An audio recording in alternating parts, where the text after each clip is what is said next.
Hello, everybody. My name is Robert Fofrich. Before I get started, can you all hear me in the back? Yeah? Okay. So unfortunately, my lecture is not as funny as JT's, but we'll do our best.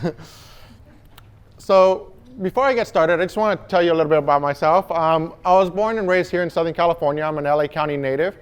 I'm also a PhD candidate in the Department of Earth System Science at UC Irvine. I study climate change mitigation and climate change adaptation. And I'm also a former community college student, as some of you in the audience may be, except I went to the LA Community College School District. Now, growing up, I actually didn't envision becoming a climate scientist or an environmental scientist. I actually wanted to work with wildlife. I wanted to be like Steve Irwin. I wanted to go out there and save the animals. However, I grew up in some of the most polluted areas in the county, and some may argue in the country. And something that I noticed when growing up, that really no one was solving these issues. No one really cared about our community. And so this kind of inspired me to go to school and actually do something about this issue. And so enough about me. Well, climate change is happening, but why is it happening? Well, JT got a little bit into it. But to sum it up very easily, climate change is a result of our current economic model. And so what you see in this figure here is global CO2 emissions tracking our global economy. And the CO2 emissions are in orange, and our global economy is in blue. And so you notice that years that we have a recession, our CO2 emissions actually decrease. And years where the economy is booming around the world, our CO2 emissions goes up. And you may be wondering, why is this?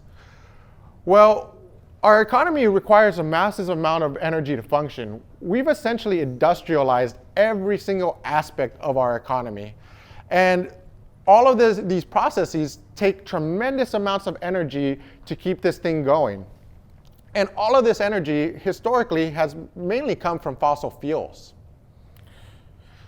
So what can we do to decouple or get rid of the carbon from our economy? A good way that you can think about it is from what is known as the Kaya identity. Now, the Kaya identity is very useful, and there is going to be a little bit of math involved, but don't worry, I will walk you through it. So this tells you that total CO2 emissions is a function of our global population, as well as how much money does a given population have. In addition to how much energy does it take to produce this money. And lastly, how much CO2 is produced per unit of this energy. Now, for purposes of this talk, I'm really only going to focus on these last two things. And these are known as energy intensity, or the amount of energy it takes to make a dollar, and carbon intensity, or the amount of CO2 released per unit of energy. And these are really the easiest ways that we can kind of tackle this CO2 problem.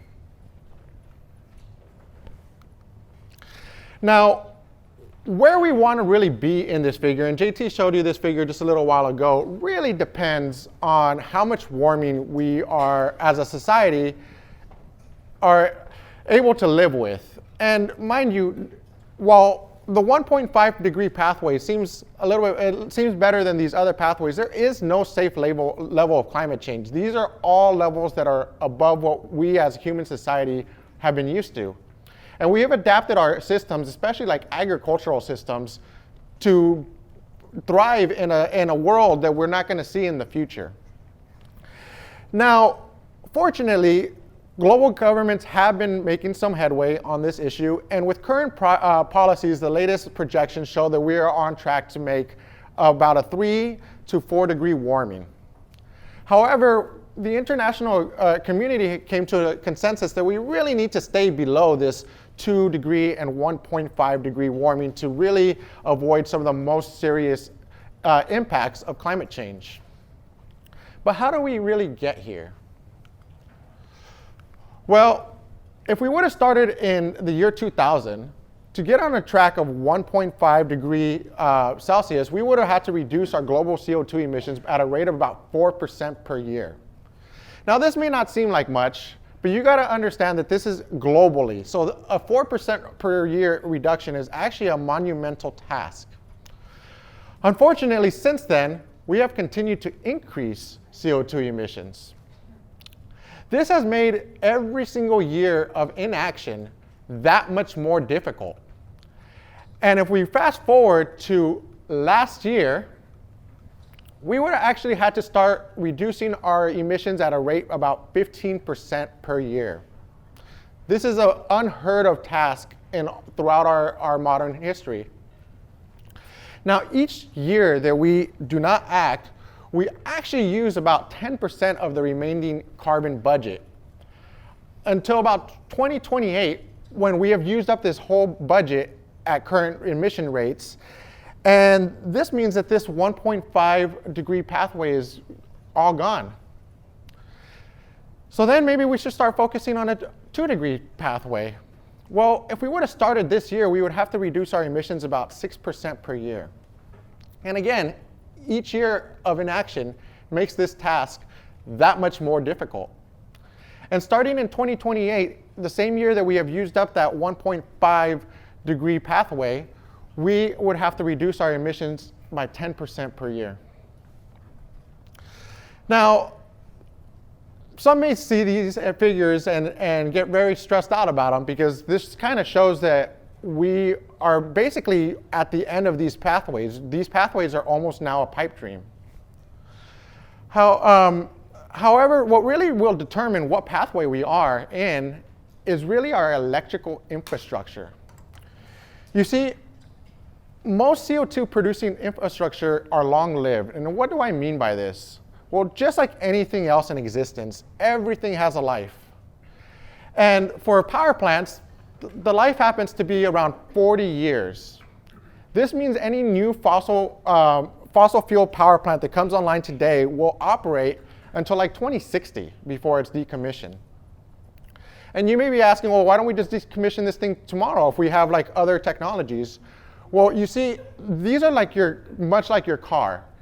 Now, if you went out and bought a new car tomorrow, you're going to want to keep driving that thing until the end of its lifetime, or until you sell it, but you're not going to want to just throw it away. You spent money on it. Well, power plants are very similar to this, except much more expensive. You see, the average coal power plant costs billions of dollars, and the investors that paid that money are going to want to run this thing as much as possible until they at least make their money back and make a profit. And these things are responsible for roughly half of our global CO2. Now, how fast we really have to retire these things will really determine what pathway we are. And this is a figure here showing you the average of a model simulation, basically showing you how fast we would have to retire power plants if we were to get into the 2 degree Celsius. So one question we wanted to ask was, well, what if we operated power plants as they have historically? And what we found out is actually we overshoot this scenario by a lot. So if 40 years doesn't work, just how fast would we have to decommission these power plants after they come online? Would 30 years work? No. How about 20? Well, actually, we found out that less than 10 years after they come online, making them it's not an economically sustainable model. This means that, unfortunately, as I said before, that 1.5 and 2 degrees Celsius, we're probably going to overshoot it. So does that mean that we're really doomed to a warmer world? Well, not exactly. You see, there's this thing called negative emissions. And now, mind you, this isn't what's going to just save us. We still need to retire these power plants and other CO2 producing infrastructure. However, negative emissions will help us, once we overshoot these scenarios, get back on track. And what do I mean by negative emissions? I mean that we're sucking up more CO2 from the atmosphere than we are producing. Now, this can be done in a variety of ways. We can either use technology and forcing CO2 out of the atmosphere. And so what I'm showing you here is an example of what's known as bioenergy with carbon capture storage. So while this figure is kind of showing like a forest, imagine this is actually more like a corn field. And so every year when the corn is growing, it's taking up CO2 from the atmosphere.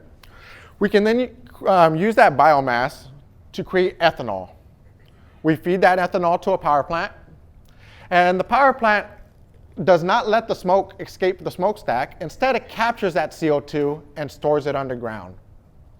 However, this technology is very expensive.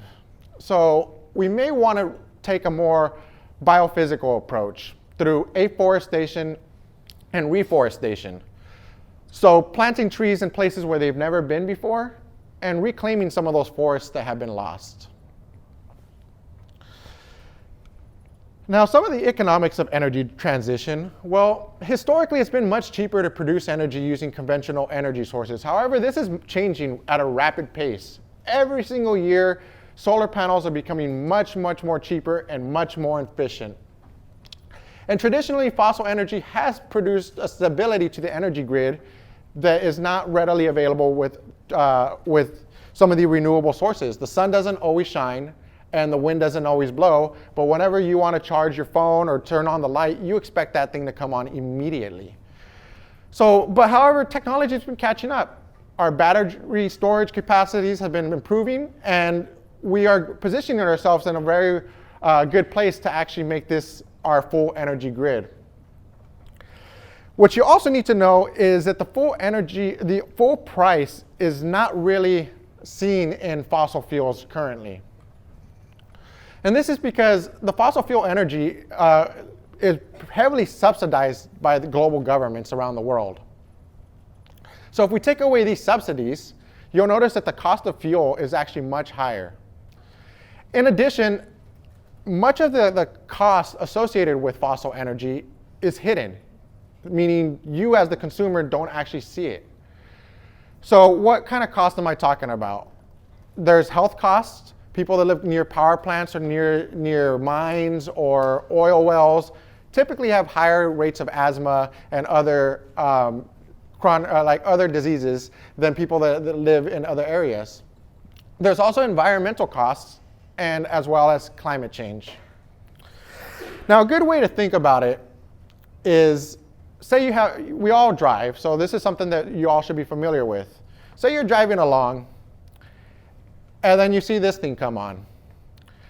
And so you're like, oh, I wonder what that is. And there's technology these days, there's little gadgets that you can plug into your car, get the code, and look it up. So say you do that, and you look it up, and you're like, well, it looks like the bill's gonna come out to about $200. And however, you're a very busy person. You can't be bothered to take it into the mechanic, so you keep driving your car. You're like, I don't want to spend the $200 right now. I really don't have time. I have to get to work. I have a really busy schedule. And so you just ignore the problem for a few months. However, when you finally take it to the mechanic, now that problem has multiplied, and maybe your whole engine went out. And now the mechanic's telling you, well, that $200 bill is actually going to cost you more than $5,000. Well, climate change is similar to this. That 2-degree warming scenario again. Now, if we do something globally, it's going to cost us about $12 trillion over the next century. That's a huge price tag. To put things into context, it's about 5% of global GDP. That's a lot of money. However, if we don't do anything, this price tag is going to continue to go up. And the warmer trajectories will have more and more associated costs with them. So some of the feasibilities to meet these warming targets can be found on this wheel. And now I'm not going to go into every single one of these in detail, but let me just cover a couple. So we can look at our technological feasibility. And this is back to that Kaya identity and reducing our carbon intensity. So this is like the solar panels that we're coming up with, renewable technologies such as wind farms and geothermal. We can also have the economic feasibility, or moving our economies away from very energy-intensive economies. Now here in California, we've kind of already done that. We've already reduced our carbon footprint, and we don't really have coal plants and we don't really have manufacturers. But you also have to remember, just because in your backyard you do not have the emissions, doesn't mean they're not happening. Here in California, we've largely exported it to other states and to other countries. We also have social and cultural feasibility, and that's where all of you really have a lot of power. Communicating to your communities and communicating to your social circles that this is a tremendous and very urgent matter that needs to be addressed. And of course, our institutional feasibility. We need to stop electing politicians that keep going with the status quo and really elect people based on their policies, looking at who is willing to take an ambitious stance and make a change in the realm of climate change. So some policy options that you can look out for in terms of like who should you vote for. Well, we should be, or what policies to vote for, we should be making it more difficult to do what you don't want people to do. And so we can do this by increasing the cost of fossil fuels through stuff such as a carbon tax, cap and trade policies, or just ending the fossil fuel policies. We can also just regulate it. So things such as maybe putting caps on how much a certain piece of infrastructure can produce of CO2, or a certain country through the Paris Climate Agreement. We can also make it easier to do what you want people to do. And so this is by subsidizing renewable energy, giving consumers tax credits, or increased investments such as research and development and renewable energy infrastructure and energy storage. So just to summarize, climate change is happening now, and we're almost at the 1.5 degree limit. To mitigate climate change, we must begin reducing our emissions immediately. And this can only be done through a full electrification of the grid. And this means that everything from our cars to our heaters, things like this, really need to become electric. However, we also need to make sure that that grid is very green. So switching from conventional fossil fuels to more renewable sources. And we need to enact policies that make it clean energy a cheaper alternative than fossil fuels and make fossil fuels way less competitive. And we also need large-scale deployment of negative emission technology. And lastly, public support. And with proper action and coordination, we can really preserve our planet for subsequent generations to come. Thank you.